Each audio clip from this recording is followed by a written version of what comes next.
Il faut savoir donc réécrire au niveau de l'identité les concepts. Et si le centre de la pensée de Manitou, c'est l'identité, ça veut donc dire que le lieu le plus important de la pensée pour Manitou, c'est l'histoire. C'est-à-dire, nous vivons, comme l'enseigne Rabbi Yehuda Halevi, dans l'histoire, et le lieu privilégié de la révélation divine, c'est l'histoire des hommes. C'est pour ça qu'il est tellement important de ne pas se tromper quand on essaie de définir le moment de l'histoire dans lequel on vit. On peut parfois vivre à un moment de l'histoire et penser qu'on est dans un autre moment de l'histoire. Comme disait Manitou,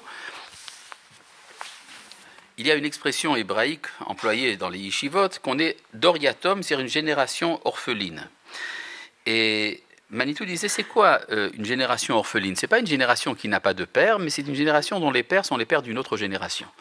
Et donc, on est débranché par rapport à l'enjeu de l'histoire. Alors là, je voudrais citer un enseignement de Manitou que vous connaissez certainement, mais enfin, ça fait du bien de rappeler des choses. Vous savez que la Torah dit Uvata et la Kohen Asher Bayamim Mahem. Il faut que tu ailles voir le prêtre ou le juge, ou la chauffette, qui sera en ce temps-là. Ah bon? Et ça, c'est une banalité.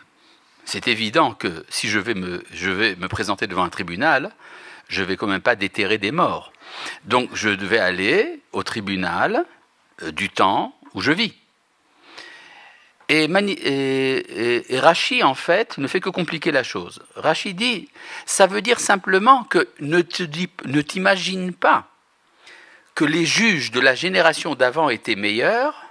En lecha et la chauffette chez Beamecha. Tu n'as que le juge de ta génération. À nouveau, Rashi dit une banalité. D'abord, qui dit que Rashi a raison? Peut-être que le juge de la génération d'avant était meilleur. Peut-être qu'il était meilleur. Et même s'il était meilleur, est-ce que j'ai le choix? De toute manière, le juge de la génération d'avant, il est mort. Et je n'ai pas le choix. Je dois aller forcément chez le juge de la génération actuelle. À ce propos, Manitou disait quelque chose de très important à propos de Rashi. Il disait que quand Rashi dit quelque chose d'extrêmement banal, c'est que c'est extrêmement profond. C'est-à-dire, plus c'est banal, plus c'est profond. Donc, Rashi, il faut le prendre au sérieux. Mais qu'est-ce qu'il veut dire Rashi quand il dit « tu n'as pas le choix », ne t'imagine pas que ceux de la génération d'avant étaient meilleurs. Ça veut dire, en fait, et Rashi rajoute « En lecha et la chauffette chez Biamecha », tu n'as que le juge de ton temps. Manitou disait, ça veut dire que quand on va chez un juge, chez un maître de la Torah, on doit choisir quel genre de juge. Il y a deux sortes de juges. Il y a le juge qui vit de ton temps, et il y a un juge qui existe. Biologiquement, il vit avec toi, mais il n'est pas de ton temps. Il est le juge d'une autre époque. Et c'est très important de ne pas se tromper. À ce propos-là, Manitou réinterpréter l'interprétation de Rabbi Nachman de Breslav à propos du concept de tzaddik vetovlo, tzaddik veralo. Il y a un juste qui est dans la jouissance, et il y a un juste qui souffre, le juste souffrant. C'est quoi le juste qui est dans la jouissance? Rabbi Nachman de Breslav disait tzaddik she'alacha kmoto, le tzaddik qui est en accord avec la halacha. Ou disons plus précisément, la halacha est comme son opinion. Et le juste qui souffre, c'est tzaddik she'en halacha kmoto, c'est le juste avec lequel la halacha n'est pas d'accord, enfin, où son opinion n'est pas celle de la halacha. Et Manitou expliquait que ça veut dire que pourquoi est-ce que la halacha correspond à l'opinion de ce juste?